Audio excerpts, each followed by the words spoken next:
In this lecture, we're going to talk about genotype to phenotype and how we move from one to the other. So what I mean by genotype is a collection of all the sequences of all the genes in your cells. Or we can think of it as all the mutations in those genes. So your genotype is the sequences of your genes which determine how your body functions, how your cells function, and whether or not you have certain traits or diseases.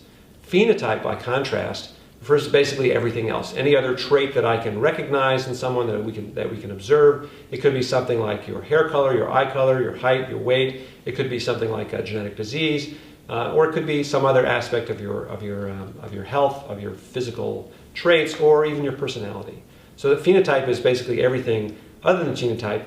And we know that some things about your phenotype are determined by your genes and those mutations. And we want to understand, when we study genomics, we want to understand how the genotype is linked to the phenotype. And there are many kinds of experiments we can do to do that, but let's just talk about what we mean by genotype and phenotype in this lecture. So phenotype, as I said, is something we observe, and here's an example based on Mendel's famous pea breeding experiments from the 19th century, where we have green peas and yellow peas being bred together. So the green pea, so just like humans and animals, plants also are diploid, because we have two copies of every chromosome. So it means we have two copies of every gene, and those genes are a little different from one another. So the green pea here has two copies of the green color gene. We labeled that as Y in lowercase, and the yellow pea has one copy of the green gene and one copy of the yellow gene, which we labeled as Y with uppercase. And the reason we labeled it as uppercase here is we want to also bring across the notion of dominant traits. So we, loosely speaking, think of traits as being recessive and dominant. There are things in between as well, but a recessive trait is one where you only have the trait, the phenotype, if you have two copies of the gene that carries that trait. A dominant trait, in this case the yellow phenotype is a dominant trait, is one where you'll have the trait even if just one of your genes has that trait. So if I take this yellow pea on the left and breed it with a green pea on the top, there's 4 possible combinations of offspring, because each of those two peas contributes one of its copies at random to the offspring. So the offspring can have, from the green pea, they have to get, because they're both copies of the gene are lowercase y, they have to get a lowercase green y.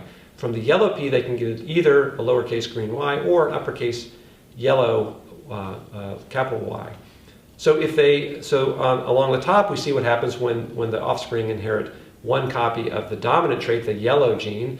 Then the peas themselves will be yellow. And on the bottom, we see that the peas there are green because they've inherited 2 copies of the recessive trait, the green trait. So that's how genotype, in a simple model that is in fact a good model for many of our genes, that's how genotype affects phenotype. So here we're not talking about the specific nucleotides, but rather the whole gene is described as recessive or dominant. But what we know that means is underneath there's some mutation in that gene that confers this phenotype. So since the expansion of whole genome sequencing over the past decade or so, the scientific community has been engaged in a process to sequence now thousands of individual genomes around the world as a way of mapping out genetic variation across the world. And one thing that we've started to compile, and one thing we've learned from these sequencing projects, is that different people in different parts of the world have typical mutations that are common to that region of the world. So we look at people in Europe, Africa, Asia, and North America, as we're showing here. We'll see different patterns of mutations, and those mutations might be simple single nucleotide polymorphisms, or SNPs, SNPs, or there might be larger changes in the DNA, like insertions or deletions of larger chunks of DNA. And we can map this out, and as we've been mapping this out, we've been able to characterize different populations by the genotype, by the mutations in their genomes.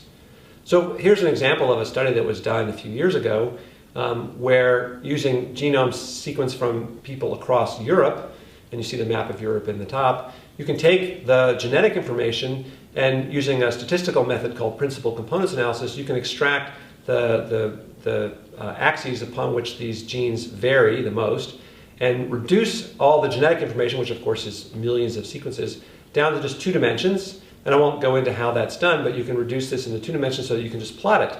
And here we've plotted the two principal components with the most variance from this set of samples of people from across Europe on 2 dimensions. And you can see, if you tilt it just the right way, that the colors that correspond to these individuals correspond pretty closely to the countries of origin. So the map in the upper right is colored by country of origin, and the people whose genomes were sequenced were colored by the country they come from. And you can see that for example, people who come from Spain down in the lower left tend to cluster together genetically according to these 2 principal components.